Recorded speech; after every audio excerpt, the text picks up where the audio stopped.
Kako je potekala današnja pot?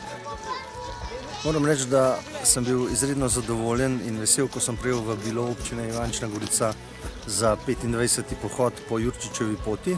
Prvič sem se ga udeležil in tako zanimivo bi rekel. Žal mi je, da je bilo toliko snega, da nismo mogli malo bolje videti narave in uživati v njej, pa kljub temu povsod, kjer smo hodili, povsod smo videli neko znamenitost, povsod so nas pričakali prijazni ljudje, postregli in moram reči, da smo skovali na tej poti približno 2 uri in pol, smo porabili kar nekaj novih prijateljstev in znanstev in lahko rečem, da sem navdušen nad samo izvedbo, organizacijo pohoda, predvsem pa nad čudovito Jurčičevo pokrajino.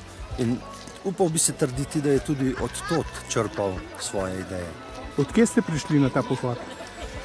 Prihajam iz občine Žirovnica, kjer sem kot župan letos stopil v stik z kolegom županom Ivančne Gorice, kajti moram priznati, da nisem vedel, da nas druži toliko zgodovine in kulture, namreč kranjska sivka, kranjska čebela in naš znani čebelar Anton Janša, prvi čebelar na dvoru Cesarice. In seveda čebelice so postale naša rdeča nit. In letos, ko bomo 20. maja obeleževali prvi svetovni dan čebel, prva obeležitev, smo seveda se odločili, da poglobimo to sodelovanje, da nas poleg kulturnikov Prešeren, Jurčič seveda vežeta tudi kranjska čebela in čebelar Anton Janša. In delamo skupaj na turističnih produktih, obe dve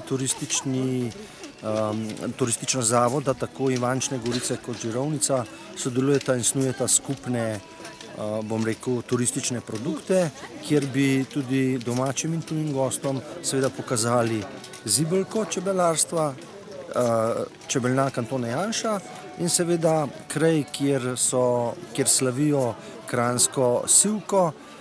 In tudi konkretno, ko bomo imeli praznovanje, bomo seveda praznovali tako v Žirovnici kot tudi v Ivančni Gorici. Mi s prvo obeležitvijo, oni pa seveda s postavitvijo obeležja kranjski sivki. Hvala lepa za pogovor. Prosim.